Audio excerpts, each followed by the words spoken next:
Hi there, signing in from Jackson Hole. I'm at the top of Mount Glory and trying to squeeze in one more day of skiing this spring. But what I want to talk about is the Berkshire Hathaway annual shareholder meeting that's happening tomorrow in Omaha. About 30 to 40,000 people will descend on Omaha for the Woodstock of Capitalism and hear what the 94-year-old Warren Buffett has to say, sharing his wisdom and experience with all. It's a real festive occasion, and I have a few friends who are going there. I met Warren Buffett back in the late 80s when he had made an investment in Salomon Brothers as a white knight, and our paths kind of crossed again in 1998 when he almost bought out the entire portfolio of LTCM, the hedge fund where I was working. But I thought it would be interesting to just reflect a little bit on Warren Buffett's track record and experience and what takeaways there are for the rest of us. Over the last 50 years, it's well known that Warren Buffett's investment track record is probably the all-time greatest. He outperformed the S&P 500 by 8% a year for the last 50 years. If you had invested $100 with him 50 years ago, it would have grown into about $1 million today. Just absolutely fantastic. And I think few can question that it was skill that he brought to it. I mean, not only this long, impressive track record, but also any glimpse into his intellect and thinking leave us with no doubt that this result is mostly a function of skill and hard work, and not just a random event.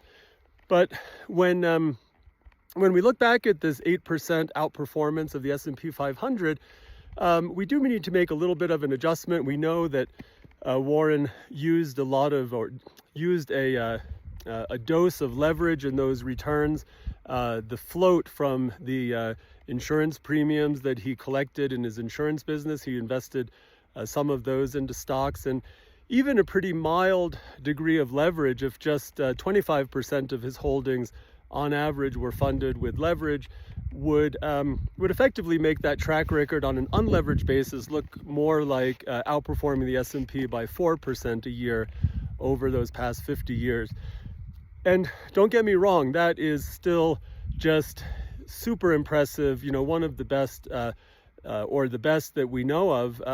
We could look at the Yale endowment under David Swensen and others, a very well-run endowment. They outperformed the S&P 500, I think, by around 2.5% over the last 40 years, not 50 years. I think that when we look at that 4% excess return that Warren generated, we also have to realize it came with a little bit of extra risk. I mean, that Berkshire Hathaway stock was probably about 25% riskier than an investment in the broad stock market itself.